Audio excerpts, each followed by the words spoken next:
miocardio, ventrículo izquierdo, y en un libro que él ha escrito muestra y dice, viene, de eso va a tratar bien el doctor Blanquicet, les va a explicar la localización y por qué, donde él dice, es en este lugar que ha ocurrido la lesión. Su paciente, quisiera insistir, él habla siempre de mi paciente, su paciente ha sufrido un infarto al corazón, posiblemente porque le han dado un golpe en el pecho a la altura del corazón. Esa es su conclusión.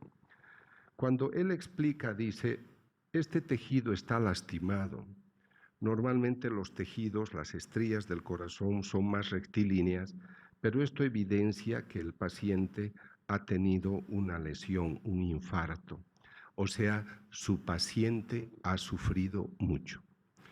Cuando él firma el documento el 26 de marzo del 95, dice, las laminillas contienen tejido cardíaco del corazón que evidencia cambios degenerativos del tejido del miocardio, tejido muscular cardíaco.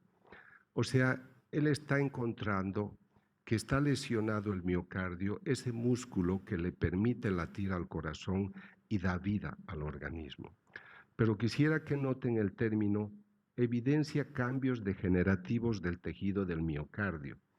Estos cambios degenerativos son concomitantes a un reciente ataque cardíaco debido a una obstrucción de una arteria, etc. Pero he puesto en rojo, seguramente a causa de un severo golpe en el pecho a la altura del corazón. O sea, cuando él explica y da algunas razones como esclerosis arterial, trombosis, él dice, pero en mi opinión, lo que le ha ocasionado el infarto es el golpe severo en el pecho a la altura del corazón.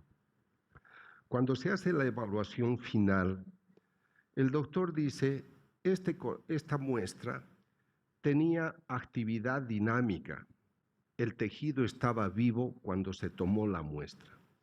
Este es el momento en el que yo estoy tomando la muestra. ¿Cómo sabe el doctor que esto estaba vivo ese momento? Dice, porque hemos encontrado glóbulos blancos intactos y los glóbulos blancos han podido llegar a este lugar solamente por circulación sanguínea. O sea, el momento que se tomó esta muestra, el tejido estaba vivo.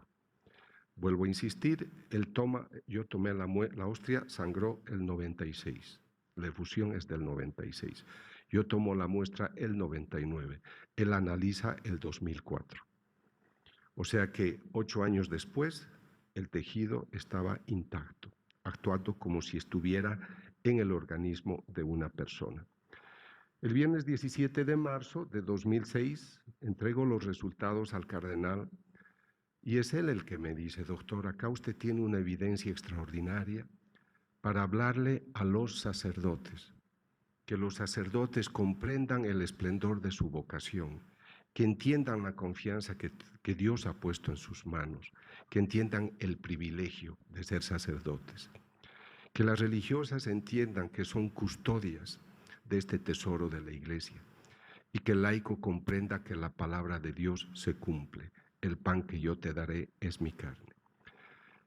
Cuando terminé ese estudio, todo lo he refrendado en mis libros con documentos firmados por los investigadores. Otros obispos me han pedido que me aproxime a sus diócesis para hacer nuevas investigaciones. Hasta este momento he tenido en mis manos 13 casos, pero solo puedo hablar de aquellos que ya se han concluido y que los obispos me han autorizado para hablar. Y ahora les voy a presentar el caso seguramente más significativo, y es el de Chilpancingo, Chilapa, sobre el que el padre Víctor, le agradezco que hubiera venido porque ha sido parte importantísima de toda esta investigación. Tixla es una pequeña población del estado de Guerrero que pertenece a la diócesis de Chilpancingo, Chilapa. En este lugar hay una reunión en octubre del año 2006 y un sacerdote llaman el padre Raimundo Reina, le llaman el padre Raito, es invitado por el padre Leopoldo Roque a celebrar, a dictar un retiro. Hay unas 800 personas. Pide que una religiosa le ayude a dar la comunión, y cuando ella ya ha dado la comunión a algunas personas, se sorprende al observar una hostia con efusión de un líquido rojizo.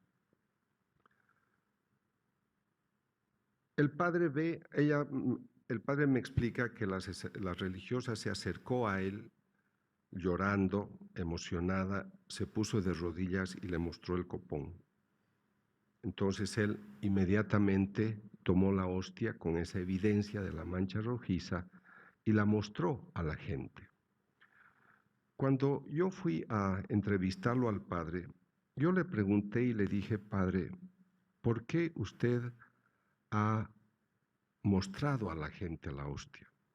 En todos los casos que yo he estudiado y los padres han tenido una evidencia de este tipo, siempre se han callado y han hablado primero con el obispo.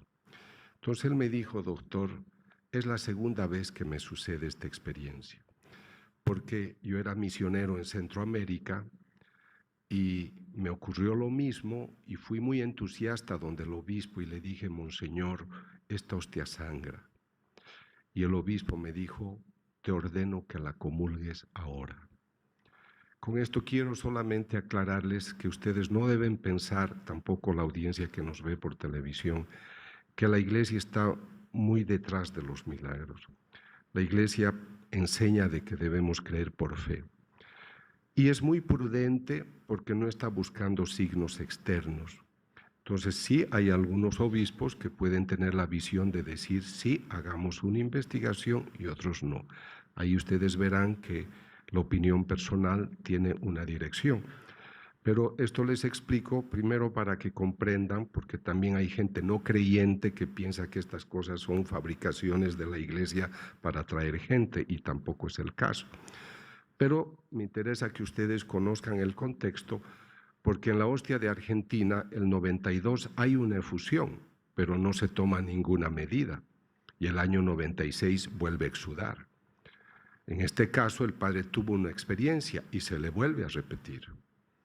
En mi país, donde exuda una imagen de un Cristo, ha exudado hasta ahora 800 veces, todavía no se han tomado las medidas del caso y ha empezado a tener efusión la imagen de la Virgen. Es como si hubiera una insistencia para poder tomar con más seriedad estos casos. Cuando yo voy a Chilpancingo, conozco al padre Víctor Aguilar, él me habla del caso.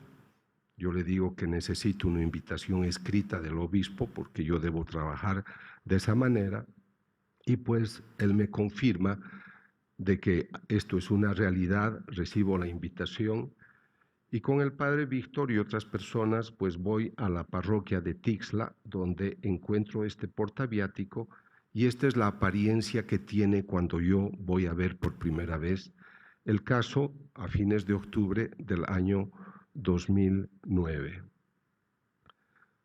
Cuando me encuentro con el obispo Alejo Zavala, él me dice algo muy importante y me alegra mucho porque me dio una referencia para hacer una investigación un poco distinta. Me dijo: doctor, yo no me puedo equivocar. ¿Qué pasa si alguien le ha puesto sangre a esta hostia? ¿Será posible de demostrar técnicamente si la sustancia brota del interior o la han puesto por encima?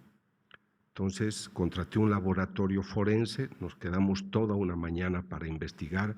Son laboratorios de la policía, y los técnicos hacen los estudios y demuestran a través de la tecnología a disposición que el brote es interior y sale hacia la parte externa. Es cuando yo le digo: monseñor, los técnicos muestran que viene el origen es interior, no es externo. Entonces él me dijo: prosiga con la investigación, por favor.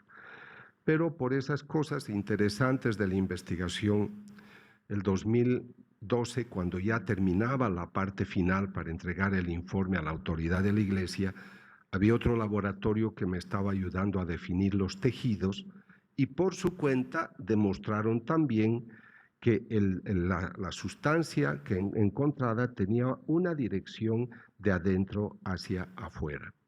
O sea, eran dos estudios que estaban confirmando que esto venía del interior y no del exterior. Los estudios que se han realizado en ese tiempo, en el libro Crónica de un Milagro, ustedes encontrarán más de 30 páginas con los certificados médicos que testifican todo lo que yo les he dicho, y algunas interpretaciones también me ayudó el doctor Blanquiset aquí presente. Los estudios muestran que la sustancia rojiza es sangre humana. En este momento quisiera que se sorprendan porque van a ver el momento en el cual los técnicos están rescatando hemoglobina, una heteroproteína que lleva oxígeno a los tejidos. Seguramente de ello nos hablará el doctor Balbuena, pero yo solo quisiera adelantarles cómo es posible tener hemoglobina, una proteína que se adhiere a los glóbulos rojos para llevar oxígeno a los tejidos, ayuda a la eliminación del anhídrido carbónico. Pero ¿cómo puedo tener esto en un pedazo de pan cuando yo necesito toda una organización bioquímica compleja y también de programación genética para tener hemoglobina? Y esto lo estoy obteniendo en un pedazo de pan. El tipo de sangre es AB y nos llama la atención porque el tipo AB es el mismo encontrado en la hostia que tuvo efusión en el siglo VIII, pero estudiada en el 1970 en Lanciano. Es el mismo tipo de sangre encontrado en la Sábana Santa de Turín. Así que para mí es una referencia interesante, no es totalmente conclusiva, pero sí me está guiando dentro de un patrón. Estoy acá con un experto que me ayuda con un microscopio de luz blanca intensa y de otras características que ellos conocen muy bien, porque yo quiero penetrar debajo de la hostia ya coagulada. Está coagulada, repito, desde el 2006, pero a mí me la han entregado el 2009, y yo voy a hacer este estudio en febrero de 2010. La sorpresa es que debajo de la sangre ya coagulada, nosotros encontramos sangre fresca. Y luego los doctores les van a explicar cómo es posible que debajo de sangre coagulada tengamos sangre fresca. Es el profesor John Compaño que encuentra en el informe y escribe en su informe unas células de tipo mesenquimal. Unas células, él me explica, tipo células madre, de origen embrional, que tienen una cualidad importante porque cuando se está desarrollando el embrión, si necesita neuronas para el cerebro o tejido, células óseas o tejido del corazón, estas células mesenquimales se van a convertir en ello, o sea, son muy dinámicas. Este momento es muy bello y estoy seguro que los doctores que hablarán luego les harán tener mayor amor, aprecio y pasión por esto que les voy a mostrar. Porque en el informe, además agradezco mucho al doctor Rodas que me ayudó mucho acá a hacer esta investigación, ellos encuentran de que aquí hay sangre y aquí hay glóbulos rojos. Aquí han encontrado glóbulos blancos y aquí hay un macrófago, que es un glóbulo blanco potente que está activo, está dinámico, está haciendo algo porque ha descubierto que ese tejido está lastimado. O sea, en la hostia de Chilpancingo tenemos también una dinámica dentro del tejido encontrado. Ahora, ¿por qué a mí me sorprende esto? Yo no soy el experto como los doctores que van a hablar luego, pero me explican los científicos. Para que yo tenga glóbulos rojos, glóbulos blancos, yo necesito hueso y necesito médula ósea y un proceso de hematopoiesis que permite la formación de los de las sustancias, de los elementos formes de la sangre, que son justamente los glóbulos rojos, los glóbulos blancos y las plaquetas. Ustedes solamente mediten un segundo. Si yo necesito todo este mecanismo para tener sangre, ¿cómo es que yo obtengo esto en un poco de pan? Cuando yo he presentado esta parte de la investigación en congresos científicos, ustedes quedarían conmovidos al ver el rostro del médico chino, del médico ruso, que en su honestidad de hombres no creyentes dicen, ¿cómo puede ser? Nosotros somos médicos, esto no puede ser, le creemos porque usted es un investigador y porque quienes hacen esta investigación son colegas nuestros. ¿Cómo puede ser? ¿Qué tengo que hacer? Entonces le digo, ustedes son investigadores, han resuelto muchas fórmulas, muchas ecuaciones, pero ahora tienen que resolver una nueva fórmula. F más E igual F. Porque sin eso no se puede entender, no se puede explicar. Se ha encontrado tejido graso, tejido adiposo, tejido del corazón. Con el ADN tenemos un gran misterio, porque yo estoy en el laboratorio, me traen el tubo de Eppendorf, donde me dicen, hemos rescatado presencia de ADN. Esta sangre es humana. Tienen otro equipo que se llama secuenciador y colocan el tubo en el secuenciador para obtener la información completa del perfil genético y no se puede obtener. Entonces vienen y me dicen, doctor, a pesar de tener sangre fresca, no obtenemos el ADN. Es que como usted no ha usado preservantes, está maltratada, está deteriorada la muestra, por lo tanto no podemos obtener. Digo, pero ustedes me han dicho que hay glóbulos blancos intactos, ¿cómo es que está deteriorada mi sangre? Pero yo ya sé el secreto. Hemos hecho 13 estudios de distintas evidencias, obtenemos la presencia de ADN, pero nunca obtenemos la cadena. Los médicos expertos en genética me dicen, para poder obtener todo este perfil, nosotros tenemos que clonar, tenemos que replicar esta presencia de ADN, de adenina, guanina, tiamina, citosina. Pero esta sustancia no se deja copiar, no podemos copiar. Pero sí han obtenido toda la secuencia, el perfil de la hermana que tuvo en sus manos la hostia.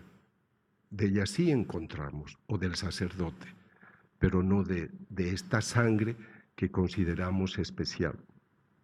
Este es un informe de uno de los mayores genetistas italianos, el doctor Angelo Fiori, quien nos escribe una nota y dice, yo no me puedo explicar por qué a pesar de tener una muestra grande, esta es sangre del Cristo de Bolivia, tenemos la presencia de ADN, pero no podemos hacer su ampliación.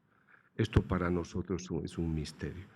El teólogo me dice, doctor, no va a obtener mucho porque usted necesita el aporte del papá físico y el papá de este joven es el Espíritu Santo, así que no lo va a obtener, ¿no?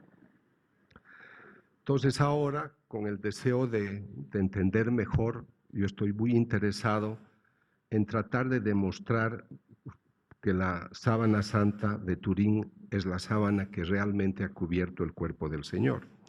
Ustedes saben que se hizo en los años 80 un estudio de la sábana santa para datar la fecha de confección y tomaron una muestra para hacer el análisis con radiocarbono 14.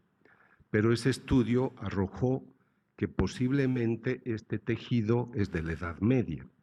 Entonces, si es de la Edad Media, no fue el que cubrió el cuerpo del Señor. El año 2000 se ha descubierto que los dos doctores italianos que tomaron la muestra de la sábana santa cortaron de una esquina que estaba ya maltratada, no querían dañar otra zona y tomaron la muestra de un lugar que era un remiendo. Y ese remiendo sí era del siglo XVI y fue confeccionado con hilo de algodón. Pero todo el tejido de la sábana santa es lino. Por lo tanto, el estudio de radiocarbono no estudió la sábana santa, que obviamente es la que ha cubierto el cuerpo del Señor, pero para esos científicos no. Y este es un concepto que ustedes lo conocen porque se han hecho muchos documentales por televisión demostrando que esta no es la sábana que cubrió el cuerpo del Señor, y eso lo hacen pues las personas que no están interesadas en animar el cristianismo. Entonces yo tengo interés de hacer un estudio. He estado haciendo esto en Europa ya en noviembre, diciembre. Ahí estuve con el doctor Balbuena, que me ayudó en esta parte del estudio, porque estamos interesados en estudiar el ADN mitocondrial, que es el de la mamá.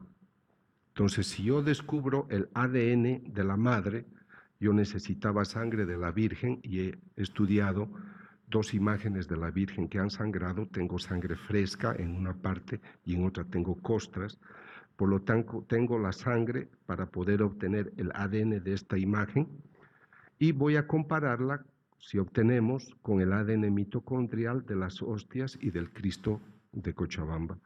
Si yo obtengo la información adecuada, lo que voy a hacer es entregar todo mi informe de ADN mitocondrial al Vaticano para que ellos con esa referencia hagan un estudio de ADN mitocondrial de la sábana santa, y si eso coincide, habré demostrado que la sangre encontrada en la sábana santa de Turín es la misma encontrada en las hostias consagradas y en el Cristo de Cochabamba.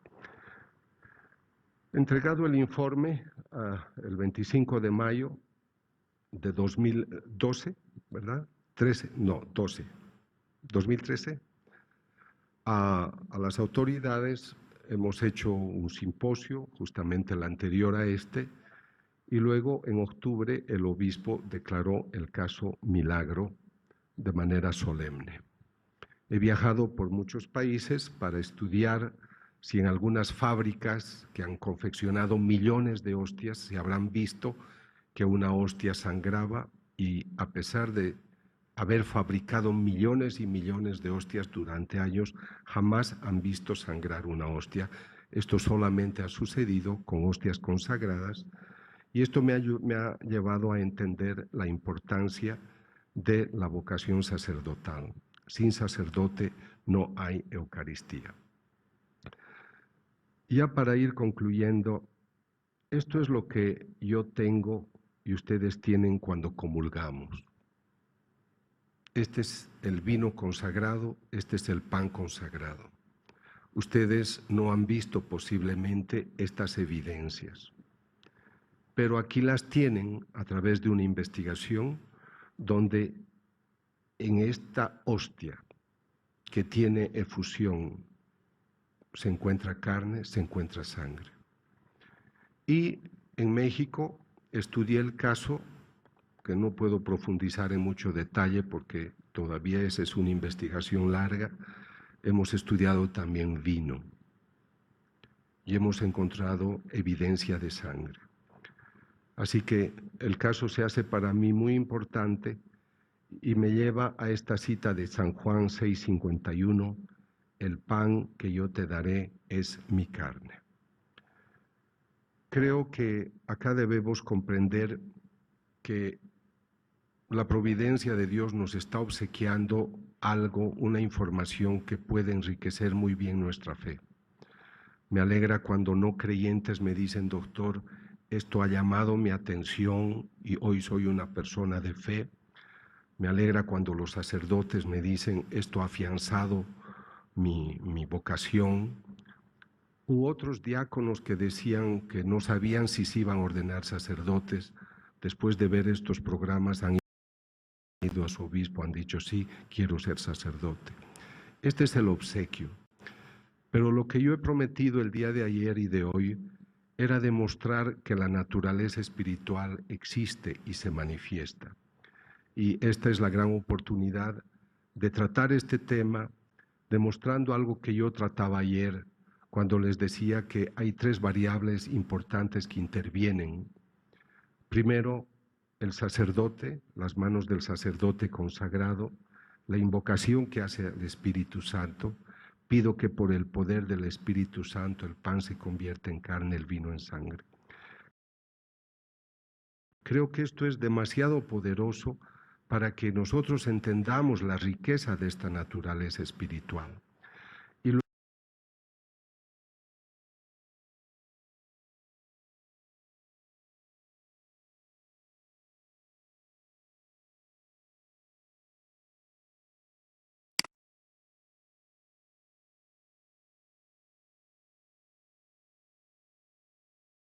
que nosotros tenemos esa imagen y por eso la belleza de la vida de todo humano, la belleza de su organismo físico, pero también la belleza y la trascendencia de su vida espiritual. Pero no lo vamos a entender si no rescatamos esta naturaleza espiritual, comprender lo que es Dios como espíritu, lo que es Cristo, Hijo de Dios vivo, resucitado. Y estoy trabajando hace 10 años escribiendo un libro que se intitula Cita en el Jordán, para entender, porque he leído muchos libros que hablan del Espíritu Santo y dicen el gran desconocido. Me sorprende que hablamos poco del Espíritu Santo, conocemos poco de lo que es Él, de lo que Él hace, y nada podemos hacer sin su ayuda. Cuán importante es su ayuda, que en 1 Corintios 12:3 tenemos el texto que dice: el hombre no puede decir ni siquiera Jesús es el Señor sin ayuda del Espíritu Santo. Entonces, a partir de octubre, noviembre, espero estar con ustedes para presentarles esta publicación. Pero quiero concluir con ese concepto. El hombre es cuerpo y alma espiritual. Y cuando nosotros comulgamos, nos estamos encontrando con esa realidad. Esto es mi cuerpo, esto es mi sangre, hagan esto en memoria mía. Y nuestra iglesia en el catecismo nos enseña que en ese pan consagrado, en esa sangre, está su cuerpo, su alma y su divinidad. Como exateo, como investigador, cuánto me alegra cantar al mundo y decirle a la gente que su palabra es verdad y todo lo que hemos aprendido de nuestros textos sagrados no es una fantasía, no es una superstición como algunos científicos quieren decir, sino que es una verdadera realidad. Ojalá estos conceptos nos ayuden a comprender mejor esta naturaleza real, digna y trascendente que todos nosotros tenemos. Gracias, que Dios les bendiga.